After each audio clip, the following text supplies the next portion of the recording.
फेंकते।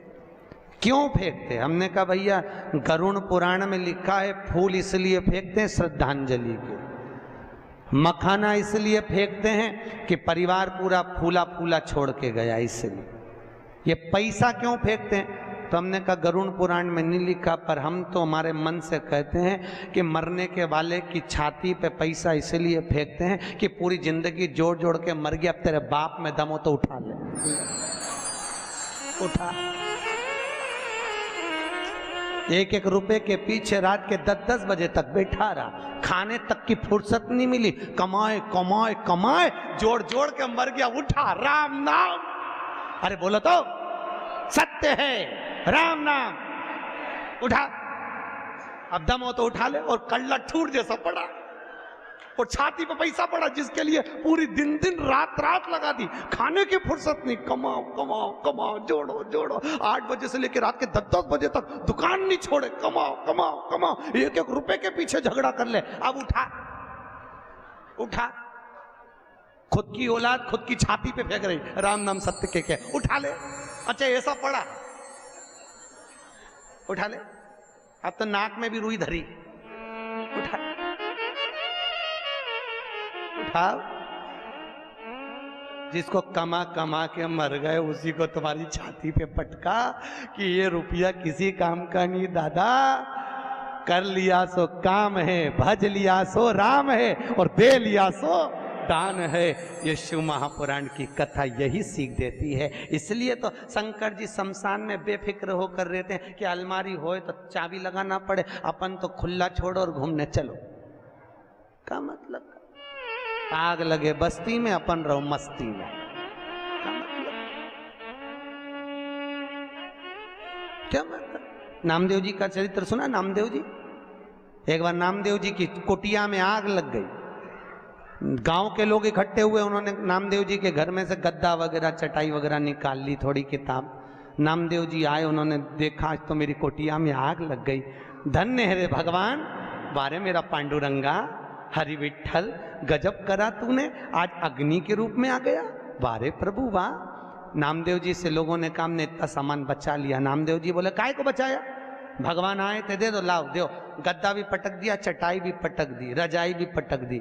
गांव के लोगों ने सोचा अपन ने तो बचाया, बताओ इसको देखो तो सही, पूरा आगी में पटक दिया, अगली बार लगने दे आग, अपन एक चीज नहीं बचा। और एक गांव का लोग इसको ओढ़ने के लिए कुछ मत देना, ठंड का समय है, ठंड में मर जाएगा अपने आप। नामदेव जी आगी लगी, कुकड़ते कुकड़ते सो रहे हैं। गांव के लोगों ने कहा एक रात सोएगा ना बिना रजाई गद्दा के मरीज जाएगा, मत दो एक भी। गांव के लोगों ने दिया ही नहीं, सब चले गए, इसको सबक देना जरूरी है। नामदेव जी रात को सोए, भगवान ने सोचा अग्नि के रूप में भी मेरा दर्शन करा इस नामदेव ने, मेरा भगत है, ऐसा ठंड में उकड़ उकड़ के मर जाए क्या मतलब। भगवान रात को आके मखमल का गद्दा बिछा के, मखमल की रजाई, सुंदर तकिया, सुंदर झोपड़ा बना के भगवान ने उसको सुलाया। गांव के लोगों ने सोचा चलो चल के देखे जिंदा है कि मर गया। जो जाके देखा वे तो मखमल के गद्दे रजाई में, एक नंबर झोपड़े में सो रिया। नामदेव जी को जगा के गांव के लोगों ने पूछा क्यों इतना जोरदार झोपड़ा किसने बनाया, महल जैसा? कौन आया था, तुम्हारा रिश्तेदार? नामदेव जी बोले हाँ। एक रात में बना गया? हाँ भैया नामदेव, तेरा रिश्तेदार झोपड़ा अच्छा बनाया, ऐसा झोपड़ा हमारा भी बनवा दे। नामदेव ने कहा लगाओ आग। अभी तुम्हारे घर में आग लगाओ, वो बना के जाएगा। प्रैक्टिकल तो करो, करो तो सर। आदमी कितनी मेहनत करा वो नहीं दिखता, परंतु ये महल कैसे बन गया, ये इतना माल कैसे आ गया, ये कैसे हो गया? अरे भाई मेहनत तो लगाओ आग, अपने अपने घर में भी लगाओ, अभी आएगा रात के बनाने, लगाओ तो करना पड़ता है। भजन नहीं करो तो भगवान मिले कहा? शिव करुणा सागर शंकर ने, देवराज भगवान शंकर के शिवलिंग का स्मरण कर कर शिव में समाहित हो गया, प्राण छूट गए, शंकर के धाम गया। महत्व वर्णन करता है कि बिंदुक नाम का ब्राह्मण था जिसकी धर्म पत्नी का नाम था चंचुला देवी। क्या नाम था? चंचुला। एक होती है धर्म पत्नी, एक होती है पत्नी।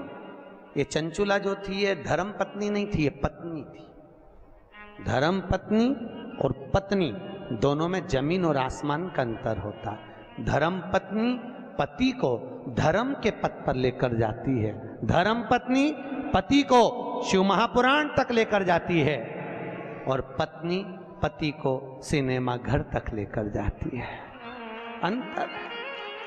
पत्नी पति को शॉपिंग मॉल तक लेकर जाती है, पत्नी पति को मायके तक लेकर जाती है, और धर्म पत्नी पति को कहती है चलो सालसर भवन में कथा चल रही है, चलो।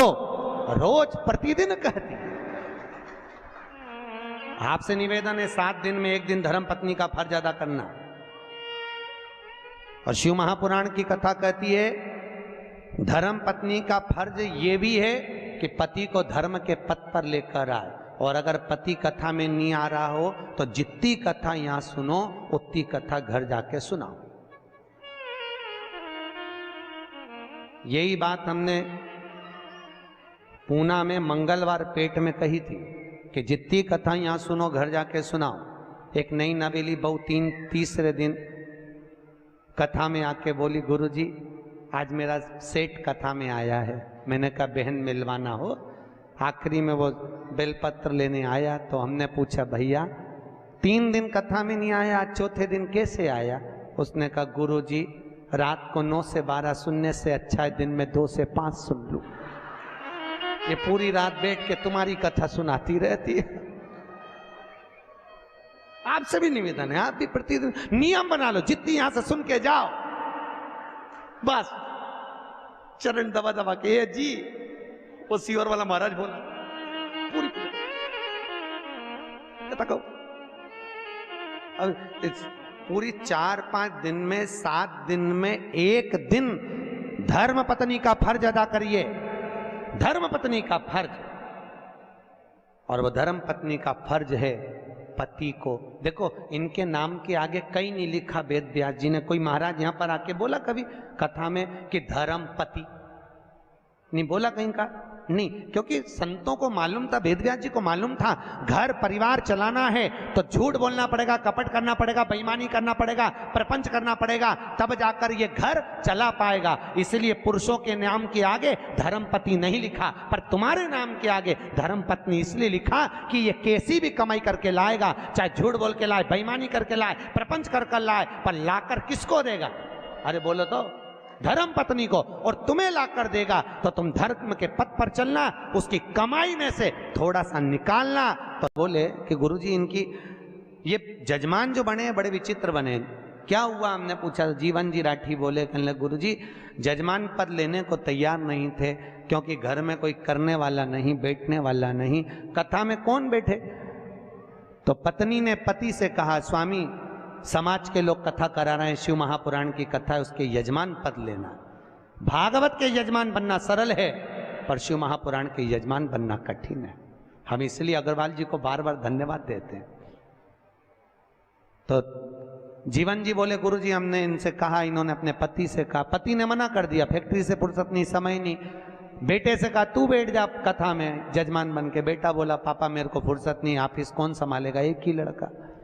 इतने में पत्नी को गुस्सा आया और पत्नी ने कहा स्वामी ये बताओ तुम कथा में नहीं बैठ सकते यजमान बन करके, तू बैठ जा, मैं पैसा दे देता हूं जजमानी का, जितना भी लगे तू बैठ। पत्नी कहने लगी मैं तुम्हारे बिना नहीं बैठूंगी, पर ये बताओ स्वामी, वो डागा जी की पत्नी कहती है मुझे ये बताओ कि मैं अगर मर जाऊंगी तो तुम ऑफिस में से कितने दिन छुट्टी रखोगे, वो बताओ। पति कहने लगा फालतू की बात करती है तू, क्यों ऐसी बात कर रही है? नहीं मुझे बताओ कि मैं मर जाऊंगी तो छुट्टी कितने दिन की रखोगे। कभी आप लोग चेन्नई जाएं तो जीवन जी वहां पर, जीवन जी राठी वहां के अध्यक्ष हैं, आप उनसे पूछना, चेन्नई महेश्वर से, आप बताओ कितने दिन छुट्टी रखोगे। डागा जी ने कहा फालतू की बात मत कर, क्या चाहती है वो बोल, कि बस मैं मरूं तब तुम ऑफिस की छुट्टी मत करना, पर 7 दिन शिव महापुराण के जजमान यही समझकर बैठ जाओ कि मैं मर गई हूं, चलो मेरे साथ बैठो, कम से कम धर्म में तो मैं तुमको। और वो डागा जी ने एक बार शिव महापुराण के यजमान बने और महेश्वरी भवन में 5 साल लगातार शिव महापुराण की कथा करवाई, वही डागा जी ने जो एक बार यजमान। भैया शिव महापुराण के यजमान बनना बहुत कठिन है, बहुत कठिन। ना जाने कौन सा पुण्य हमारा इकट्ठा होता है, ना जाने कौन कौन सा दान पुण्य सत्कर्म हमारा इकट्ठा होता है, तब जाकर अपने परिवार द्वारा शिव महापुराण की कथा हो पाती है। ये करुणा, हम तो कहते हैं कंसल जी आपके परिवार में कहीं ना कहीं आपके पूर्वजों को बहुत आशीर्वाद है, पितरों का बहुत करुणा है आपके पूर्वजों की पितरों।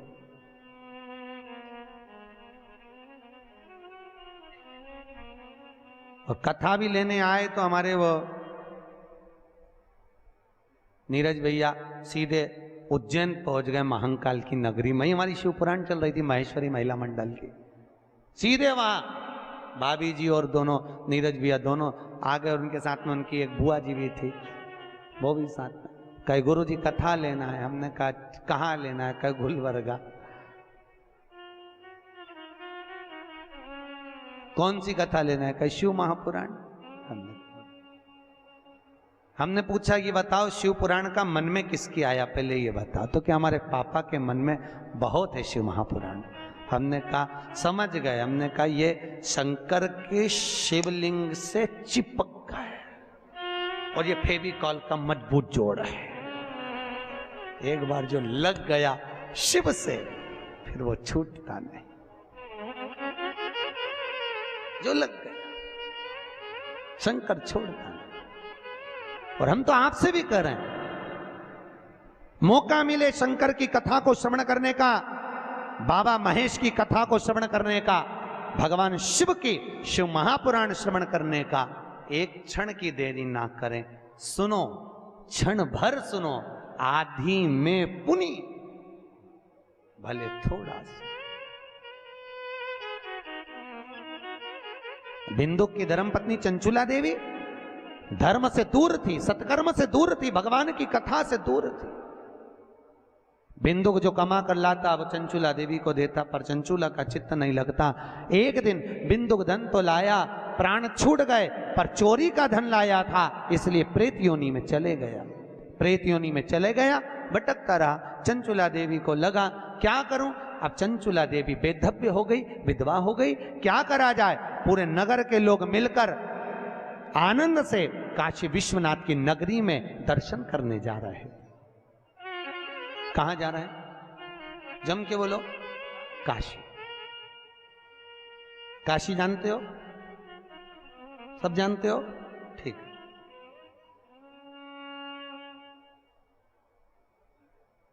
किसने करी थी काशी विश्वनाथ की स्थापना? शिव महापुराण कहती है दुनिया के लोगों को शनि लगता है, शनि को शंकर लग गया था। शनि को कौन लगा था? शंकर। जब शनि महाराज ने अपनी माता को चरण का प्रहार करा और माता ने श्राप दे दिया, शनि जा तो तेरे पांव से अपंग होगा। शनि की आंख में आंसू भर गए। देवर्षि नारद से पूछा मैं कहां जाऊं? देवर्षि नारद ने कहा अगर तुम अपने अपंग पांव को भी ठीक करना चाहते हो तो एक है जो तुमको अपंग पांव से भी ठीक कर सकता है। कौन? तो के वो शंकर। जाओ गंगा के तट पर जाकर शंकर के शिवलिंग की स्थापना कर कर उसकी आराधना करो। और शनि महाराज ने जाकर गंगा के तट पर काशी में भगवान शंकर का शिवलिंग बनाकर उसकी आराधना करी। और जब आराधना करी तो शिव जी ने प्रकट होकर शनि महाराज के चरण को ठीक करा, तो चरण से शनि ने चलना प्रारंभ करा। आज भी नियम है, जिसको ढैया लगा हो, 7.5 लगा हो, जिसको ढैया 7.5 आदिक शनि परेशान कर रहा हो, एक काजल की डिब्बी ले लो, 21 बार उतारो। जहां जंगल में, वन में, किसी बगीचे में कोई नहीं हो, किसी भी पेड़ के नीचे इतना खड्डा करके काजल के डिब्बी को काशी विश्वनाथ का नाम लेकर दबा दो और मिट्टी डाल दो। जिंदगी में कभी शनि परेशान नहीं कर सकता, कभी भी, पूरे जीवन में कभी शनि परेशान नहीं किया। इसलिए कहते हैं दुनिया को शनि लगे और शनि को शंकर लगे। शनि को सारे नगर के लोग काशी चले। काशी जानते हो ना, अभिमुक्त नगरी काशी, मोक्ष नगरी काशी। माता पार्वती जी ने शिव जी से केवल 2 वर मांगे थे, केवल 2 वर माता पार्वती ने मांगे शंकर भगवान से।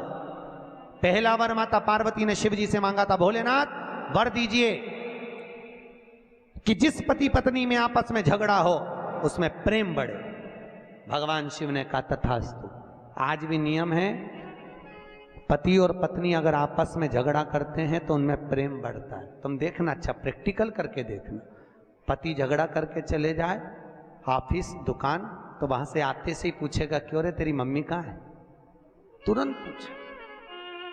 इतना झगड़ा करके गया है तो पूछे ही मत ही तो कि पत्नी कहाँ है, पर आते से ही पूछेगा कहाँ है।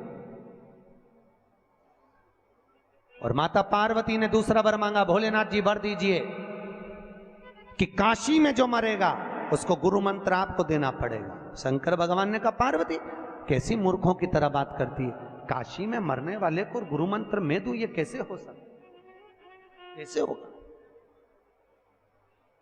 ये हो नहीं सकता, ये कभी नहीं होगा। पार्वती जी बोली, जिद पे अड़ गई माता पार्वती ने। भोजन करना बंद कर दिया, पानी पीना बंद कर दिया, कुछ ग्रहण ही नहीं करती माता पार्वती। शिव जी को लगा कि ये प्राणों को त्याग देगी। शंकर भगवान ने कहा पार्वती मैं तुझे वर देता हूं कि काशी में मरने वाले को गुरु मंत्र मैं दूंगा।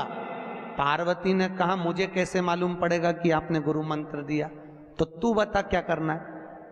पार्वती जी ने कहा प्रभु आपसे वर मांगती हूं कि काशी में मरने वाले के सीधे कान में आप गुरु मंत्र देना और कान को मोड़ देना, तो मैं समझ जाऊंगी कि काशी में मरने वाले को आपने गुरु मंत्र दे दिया। शंकर जी ने कहा तथास्तु। तो आज